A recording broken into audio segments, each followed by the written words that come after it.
try so hard, doing my best with what I had. Nothing much happened all the same.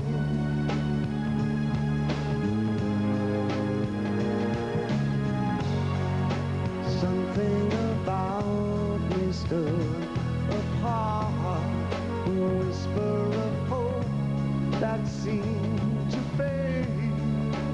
Maybe I'm born right out of my time, and it's breaking my heart in two.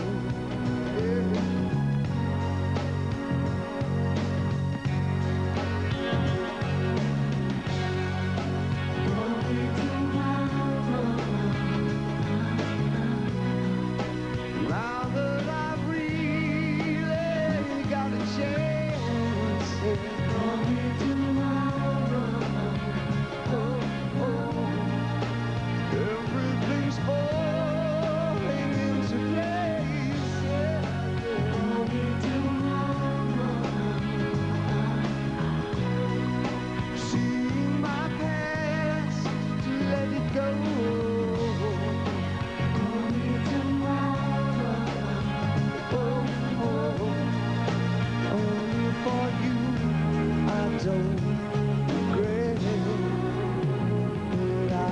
Thursday's child.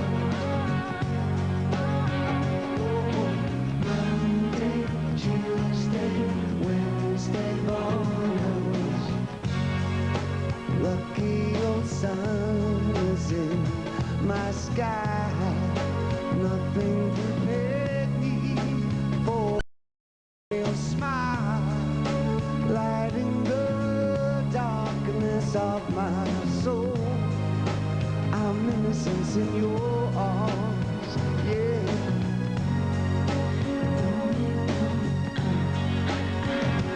Oh yeah. Hold me tomorrow. Now that I've really got a chance, yeah. Hold me tomorrow. Oh, oh. Everything's falling into place. Hold me tomorrow. Seeing my past to let it go. Hold me tomorrow. Oh, oh. Only for you I don't regret that I was Thursday's child. Monday, Tuesday, Wednesday born, I was Thursday's child. Monday, Tuesday, Wednesday born, I was Thursday's child. Monday, Tuesday, Wednesday born, Thursday's child. Monday, Tuesday, Wednesday born,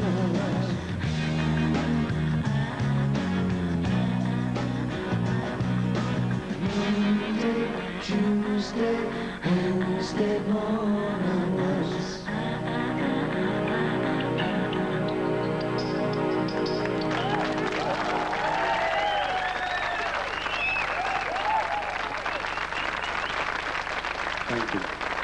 Ja, en verdensstart på det nye årtusind, den første rigtige musikbutik, det var David Bowie med Thursday's Child.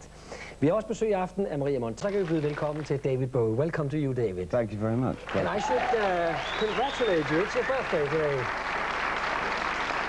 Congratulations. It indeed seems that way. It seems that it's my birthday, and yes. Wow, another one. So it is. Yeah.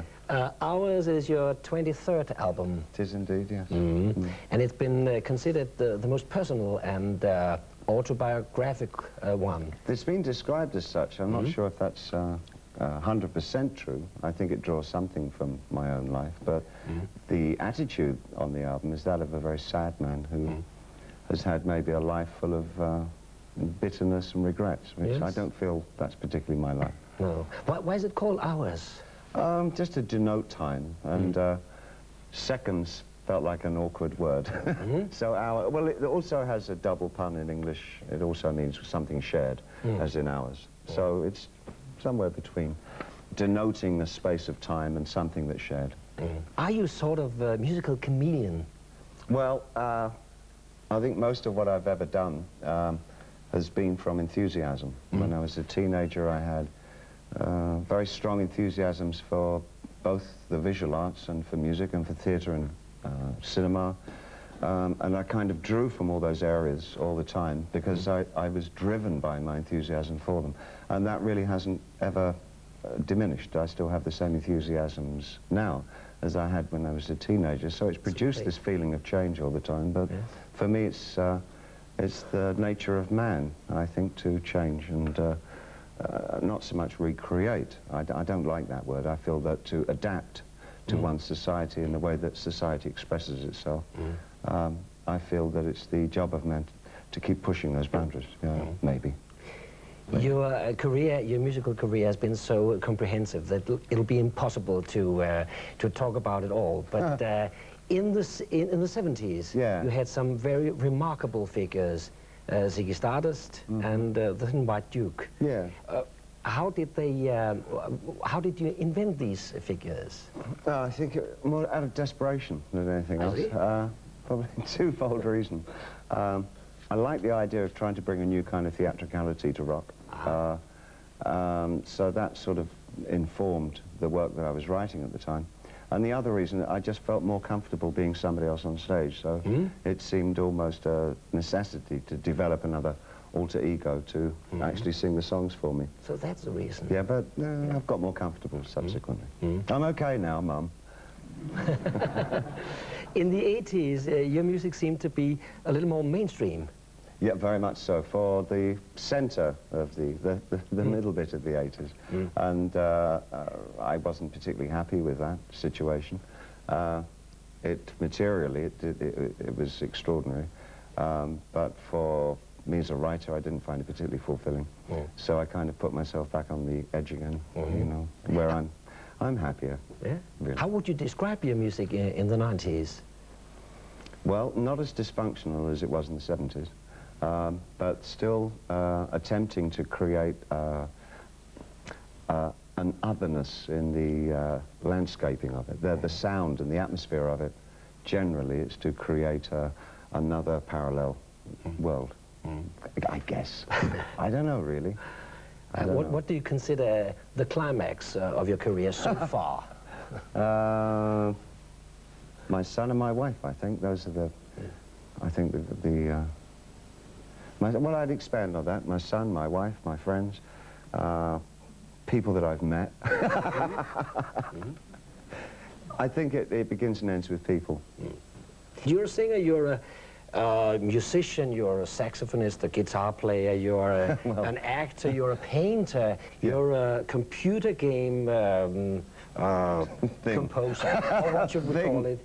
Are you really a workaholic? It's not that so much. I really keep coming back to one's life is driven by... I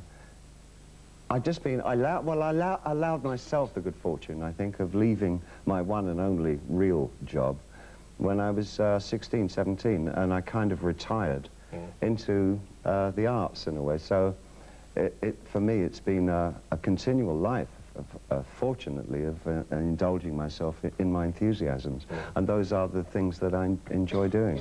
And somehow or other, I've created a life and a career out of doing those things, for which I'll always be thankful. You know, it's been a great life. Marlene Dietrich, you've been acting with... You know, I never actually acted with Marlene Dietrich. You did? We were in the same film. Oh. The only reason that I chose to do the film was that Marlene Dietrich was in it. And by the time we got to our scene, she refused to come to the set because she lived in Paris and she had never stepped a foot into Berlin since the beginning of the war. No. So she refused to go to Berlin to the location. So they recreated her end of the room in Paris, and they shot her over in Paris at her end of the room, and then they shot me at my end of the room in Berlin. So the entire reason for doing the film, for me, disappeared. I never actually got to meet her. I got a lovely letter from her, which I've kept to this day, saying that she regretted that we never worked together. You had the title role, the leading part in The Elephant Man on Broadway. Yeah. Can you in any way utilize this acting in your music and vice versa? Well, no, it was the other way around. At the time, as I was an emotional cripple, it kind of helped me establish some credibility to the part. But these days, as I said, I'm all right now. Not really. You can't do much with such a devastatingly severe role. He truly was somebody special, John Merrick. The internet is considered by many musicians as a threat because people download the songs instead of buying the records. Yeah. Do you think the record business will survive that? Oh, yes, of course it will. I think all my tracks are available on the internet somewhere. Everything. Everything I've released, and most things that I haven't released are all available on MP3. So you're not too worried? No, I'm not. I really encourage the idea of exploration, and I think people are just really, what they're trying to do is find a new way of delivering music, and it will work in harmony with the more traditional way of selling music. It won't replace it. David Bowie, thank you very much for visiting us here. Now we'd like you to sing another song from ours, the one called Survive. I'd love to.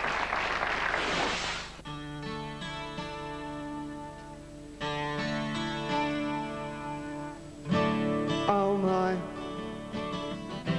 blanket eyes, I should have kept you, I should have tried, I should have been a wiser kind of guy.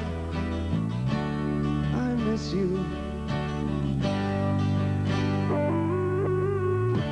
Give me wings, give me space, give me money for a change of pace.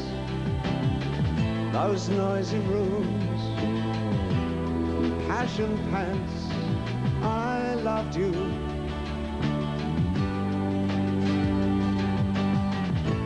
Where's the morning, my life? Where's the sense in staying right? Who said time is on my side?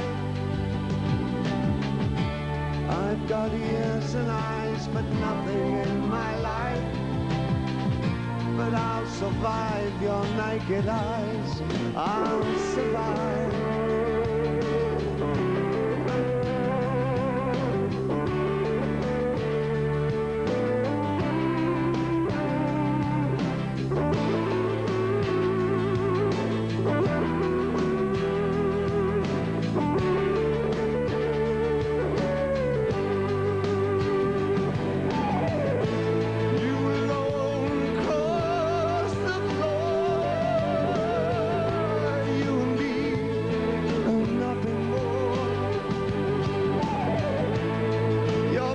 Mistake I never made.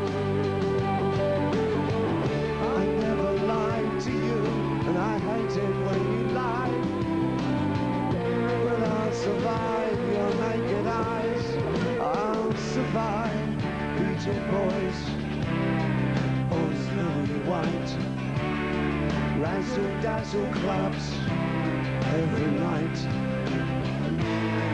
Wish I'd said at Valentine I loved you,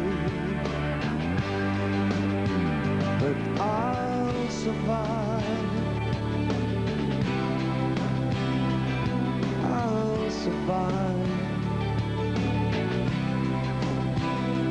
I'll survive your naked eyes. I'll survive. I'll survive.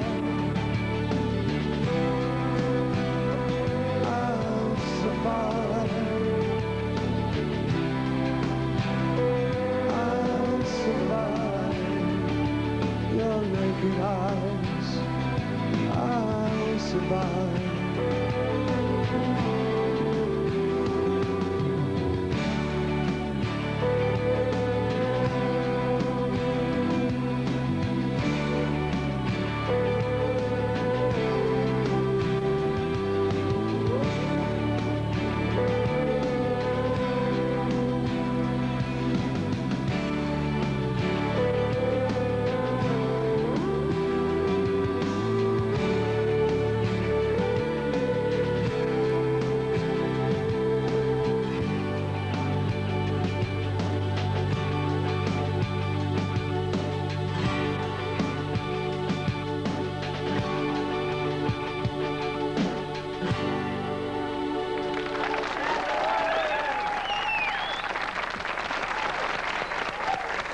Maria,